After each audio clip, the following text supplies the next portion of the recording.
things are heating up for the Bedford Fire Department. They say this is their busiest month ever, responding to a fire call nearly every day in January. 10 News reporter Magdala Lusant shows us how they're handling it. Just last Wednesday, the Bedford Fire Department were called to put out this log cabin fire that cost a couple their home.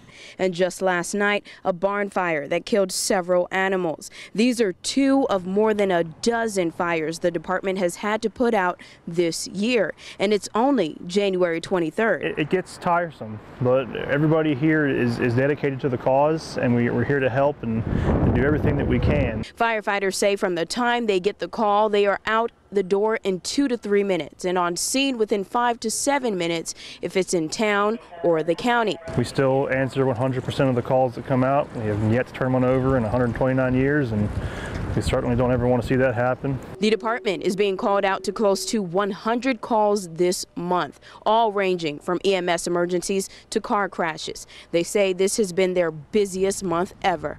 And we're very fortunate here to have members who are engaged, who want to do the job, who truly do enjoy giving back to the community and protecting our community.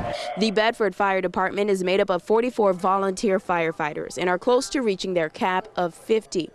But they say they could always use a few more hands. The more hands on deck, the better. I mean, it's just like any kind of other job. The more people you have helping, the faster it goes. In Bedford, Magdala Lusant, 10 News, working for you.